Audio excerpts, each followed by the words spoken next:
morning, student. Today we will see unit number 4, Water the Elixir of Life.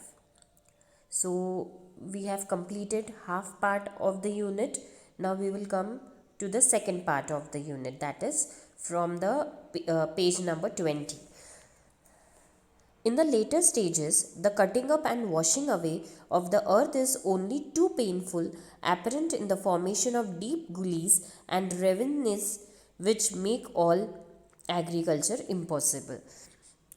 हमने page number 20 के last paragraph से आज start किया है. पहले का मैं soil erosion occurs in successive steps the earliest of which may easily pass unnoticed. ये मैं आपको बता चुकी थी यहाँ तक कि जो सॉइल इरोशन है वो सक्सेसिव पार्ट्स में स्टेप्स में होता है. और अभी हम देख रहे हैं कि इन द लेटर स्टेजेस मतलब सॉइल इरोशन की वजह से क्या होता है लेटर स्टेजेस में कि the cutting up and washing up of the earth is too painful. वो इतना पेनफुल होता है कि डीप गलीज मतलब कि ऐसे वैलीज बन जाती है, खाई बन जाती है. और जब ऐसा बन जाता है खाई वैलीज तो वहाँ पे हम एग्रीकल्चर नहीं कर सकते, मतलब हम वहाँ पे फार्मिंग नहीं कर सकते. Sudden burst of excessively heavy rain resulting in a large run of surplus water are the principal factor in causing soil erosion. जब कभी बहुत ज़्यादा बारिश हो जाती है, बर्स्ट मतलब कि एक तरह से जब बहुत ज़्यादा हैवी रेनफॉल हो जाता है तो सरप्लस वाटर क्या करता है, बहुत स्पीड से आता है, जिस वजह से क्या होता है सॉइल इरोशन हो जाता है. The slope of the land, removal of the natural protective coat of vegetation, the existence of ruts along which the water can flow with rapidly gathering momentum, and the absence of any checks of such flow are also causes for soil erosion. अब यहाँ पे अलग अलग तरह के soil erosion बताए हैं कि हैवी रेनफॉल से भी सॉइल इरोशन होता है, natural protective coat of vegetation, existence of roots मतलब कि और deep narrow we can say कि एक तरह से खड्डा हो जाना, जैसे कोई व्हील गाड़ियाँ चलती है तो कैसे छोटे छोटे खड्डे बन जाते हैं, वो बोल रहे थे. रट्स का मतलब वो होता है roots along which the water can flow with rapidly gathering momentum. और इन सब से क्या होता है कि पानी उसमें से बहने लगता है. And the absence of any check of such flow. और अगर हम ये सब जो पानी बहता है खड्डों में से हो गया, उसके बाद जो पानी निकलता है वैलीज और इसमें से, ये सब के हैवी फ्लो की वजह से क्या होता है और हम इसे नहीं देख पाते हैं, इस वजह से क्या होता है कि सॉइल इरोशन बहुत ज़्यादा हो जाता है. और सॉइल इरोशन क्या है, डेंजरस है एग्रीकल्चर के लिए. Soil erosion is dangerous to agriculture. The terracing of the land, construction of bunds to check the flow of water, the practice of contour cultivation and the planting of appropriate types of vegetation are the measures that can be used to check soil erosion. तो अभी इस यहाँ पे हम देख रहे हैं कि अलग अलग तरह के सॉइल इरोशन से बचने के लिए कुछ मेजर्स है, जैसे कि the terracing of the land. Terracing मतलब कि एक तरह से जैसे जब पहाड़ी इलाका होता है वहाँ पे अगर हम लोग टेरेसिंग करेंगे, आपने अगर इंडोनेशिया वगैरह इस तरफ देखा होगा तो वहाँ पे क्या करते हैं, पहाड़ के ऊपर ही खेती उगाई जाती है, जिसे जैसे कि राइस टेरेस वगैरह ऐसे होता है. तो वैसे ही अगर हमने टेरेस बना लिया गया, हमने टेरेस बनाया और वहाँ पे अगर हमने फार्मिंग की तो वो हमारे लिए बेनिफिशियल होगा. कंस्ट्रक्शन ऑफ बंड्स मतलब कि डैम होते हैं, अगर हमने डैम का कंस्ट्रक्शन कर लिया पानी का फ्लो चेक करने के लिए, तो इससे क्या होगा, कल्टीवेशन और प्लांटिंग जो वेजिटेबल्स का है प्रॉपरली हो पाएगा और हम लोग सॉइल इरोशन से भी बच सकते हैं. Water is the basis of all life. Every animal and every plant contains a substantial proportion of free or combined water in its body, and no kind of physiological activity is possible without water. अब हमें पता है कि water क्या है, is the basis of all life, मतलब कि हम बोलते हैं ना जल ही जीवन है. तो पानी की ज़रूरत एनिमल्स को, प्लांट्स को, ह्यूमन बींग्स को, सबको बहुत ज़रूरी है. हमारे पूरे बॉडी के साइकोलॉजिकल एक्टिविटी के लिए भी हमें पानी की ज़रूरत होती है, मेटाबॉलिज्म के लिए, हर चीज़ के लिए हमें पानी की ज़रूरत होती है. Water is of course necessary for animal life, while moisture in the soil is equally imperative for the life and growth of plants and trees. ठीक है, एनिमल्स की लाइफ के लिए तो पानी ज़रूरी है, प्लस मॉइस्चर, सॉइल के अंदर में मॉइस्चर रहने के लिए, ताकि हम प्लांट्स और ट्रीज उस पर ग्रो कर सके, उसके लिए भी पानी की बहुत ज़रूरत है। The conservation and utilization of water is thus fundamental for human welfare.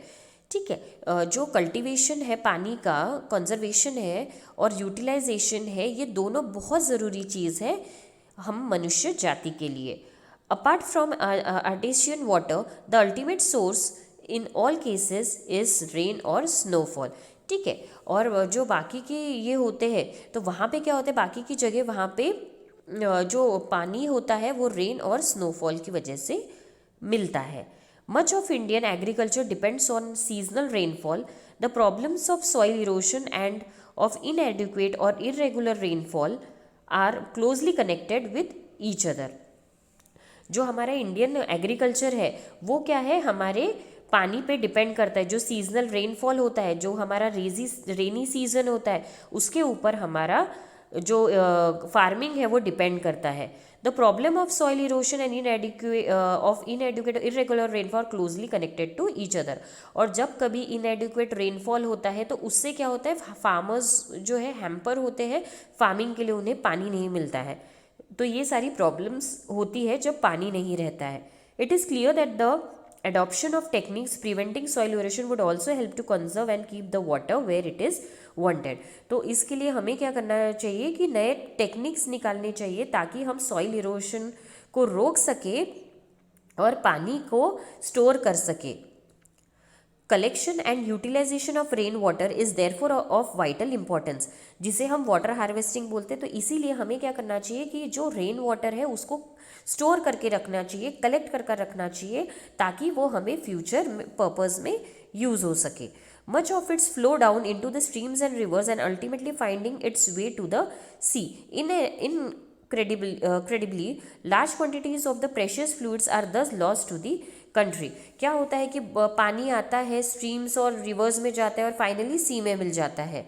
और क्या होता है, काफ़ी बार इस वजह से क्या होता है, हम लोग पानी को लूज़ कर देते हैं लार्ज क्वांटिटी में। इसीलिए हमें हार्वेस्टिंग करना ज़रूरी है, water harvesting. The hardness of our river, the water of which now mostly run to waste is a national problem which must be considered and dealt with. ये क्या होता है, हार्नेसिंग ऑफ रिवर्स होता है, उसके बाद पानी में हम लोग गंदगी मिला देते हैं, पोल्यूटेड हो जाता है पानी, और ये सारी चीज़ें क्या हो गई, अभी नेशनल लेवल पे आ चुकी है, जो कि हमें डील करनी पड़ेगी अभी। Vast areas of land would be turned into fertile and prosperous country bye courageous and well planned action.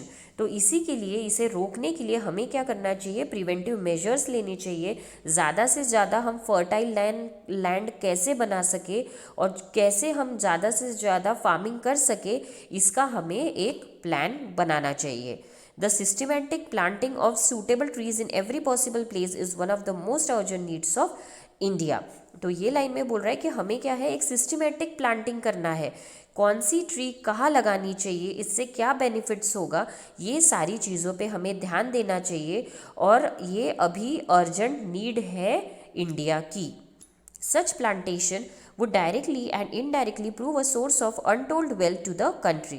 और ऐसा प्लांटेशन करने से डायरेक्टली इनडायरेक्टली हमें वेल्थ प्राप्त होगी हमारे देश में, जिसे हम कहते हैं मनी प्राप्त होंगे हमारे देश को।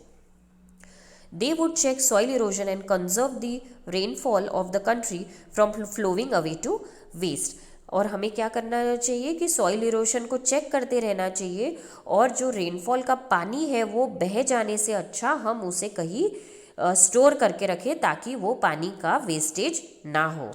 In one sense, water is the commonest of all liquids. In another sense, it is the most uncommon of liquids with amazing properties which are responsible for its unique power of maintaining animal and plant life। तो इसीलिए बोला गया है कि जो पानी है ये कॉमनेस्ट लिक्विड है और बहुत ही अमेजिंग है, मतलब बहुत ही प्रेशियस है। एक तरह से प्राणी और प्लांट को जीवन देने में। The investigation of the nature and properties of water is therefore of the highest scientific interest and is far from an exhausted field of research। इसीलिए हमें इन्वेस्टिगेशन करना चाहिए नेचर के ऊपर और पानी के ऊपर, ताकि हम ज़्यादा से ज़्यादा इस फील्ड में रिसर्च कर सके और पानी के लिए हम अच्छे से सुविधा कर सके।